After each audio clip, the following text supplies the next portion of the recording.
রাতে শোবার সময় একটা প্রশ্ন প্রায়ই আমাদের মাথায় ঘোরে, চুলটা কি খুলেই ঘুমাবো নাকি একটা বিনুনি করে নেব?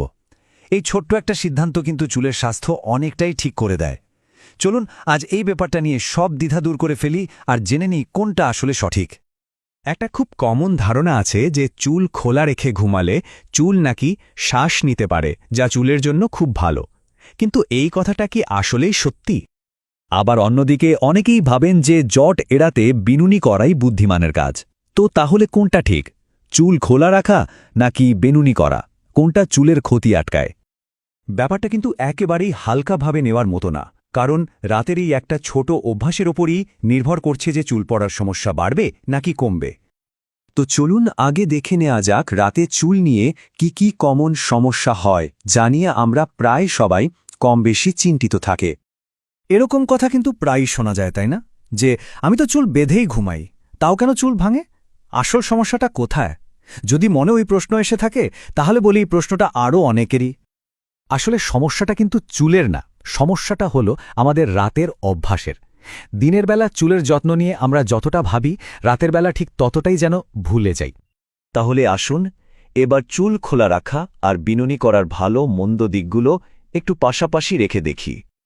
এই স্লাইডটা একটু খেয়াল করুন। যখন চুল খোলা রেখে ঘুমানো হয় তার একটা বড় সুবিধা হলো স্ক্যাল্পে কোনো টান পড়ে না, ব্লাড ফ্লো ভালো থাকে।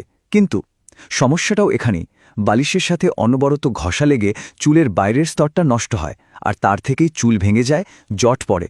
অন্যদিকে বিনুনি করলে এই ঘষাটা কমে, তাই জট আর চুল ভাঙাও কমে। কিন্তু এখানেও একটা কিন্তু আছে, যদি খুব টাইট করে বিনুনি করা হয় তাহলে চুলের গোড়া দুর্বল হয়ে যায়, আর ভেজা চুলে বিনুনি, ওটা তো চুলের জন্য রীতিমতো একটা দুঃস্বপ্ন।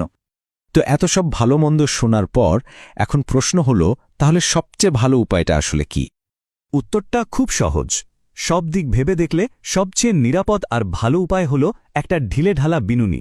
হ্যাঁ, এটাই হলো আসল কথা। আর এই ঢিলা বিনুনি করার উপকারিতা কিন্তু অনেক।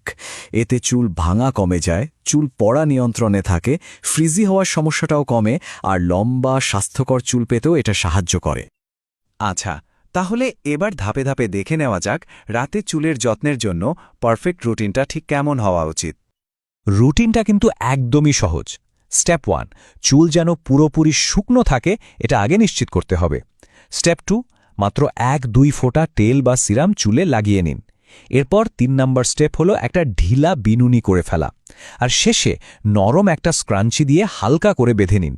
মনে রাখবেন, রাবার ব্যান্ড কিন্তু একদমই ব্যবহার করা যাবে না। আর যদি আরও একটু ভালো ফল চান, তাহলে একটা কাজ করতে পারেন। সুতির বা সিল্কের বালিশের কভার ব্যবহার করুন। এতে ঘষাটা আরও কমে যাবে আর চুল থাকবে একদম সুরক্ষিত। এবার চলুন কিছু খুব জরুরি নিয়মের কথা জেনে নেওয়া যাক, যেগুলো মেনে চলাটা খুবই দরকারি। কিন্তু একটা প্রশ্ন আসতেই পারে, এই নিয়মের কি কোনো ব্যতিক্রম নেই? মানে এমন কোনো সময় কি আছে যখন চুল খোলা রেখে ঘুমালে খুব একটা ক্ষতি হবে না? হ্যাঁ, কয়েকটা ক্ষেত্রে ছাড় দেওয়া যেতেই পারে। যেমন ধরুন, চুল যদি খুব ছোট হয় বা চুলে একদমই ফ্রিজিনেসের সমস্যা না থাকে, তাহলে খোলা রেখে ঘুমানো যেতেই পারে। আবার সিল্কের বালিশের কভার ব্যবহার করলেও ক্ষতিটা অনেক কমে যায়। কিন্তু লম্বা চুল, ড্রাই চুল বা কোকড়ানো চুলের ক্ষেত্রে কিন্তু চুল খোলা রেখে ঘুমানোটা এড়িয়ে চলাই বুদ্ধিমানের কাজ। আর এই ভুলগুলো, এগুলো কিন্তু ভুলেও করা যাবে না। 1, ভেজা চুলে বিনুনি করা। এটা চুলের সবচেয়ে বড় শত্রু, কারণ ভেজা অবস্থায় চুল সবথেকে দুর্বল থাকে। 2, খুব টাইট করে চুল বাঁধা। 3, রাবার ব্যান্ড ব্যবহার করা। আর 4, চুলে জট নিয়ে শুলে পড়া। এই প্রত্যেকটা অভ্যাস চুলের মারাত্মক ক্ষতি করে। তাহলে মূল কথাটা কি দাঁড়ালো? চুলের যত্ন মানে শুধু দিনের বেলার যত্ন নয়, রাতের যত্ন ঠিক ততটাই জরুরি। তাহলে আর দেরি কেন? আজ রাত থেকেই না হয় শুরু হোক। চুল শুকিয়ে একটা ঢিলা বেনুনি করে ঘুমান, চুলকে সময় দিন, দেখবেন ও নিজেই নিজেকে সারিয়ে তুলছে। একবার শুধু ভাবুন, রাতের এই একটা ছোট্ট অভ্যাসের পরিবর্তন চুলের স্বাস্থ্যকে কতটা আমূল বদলে দিতে পারে।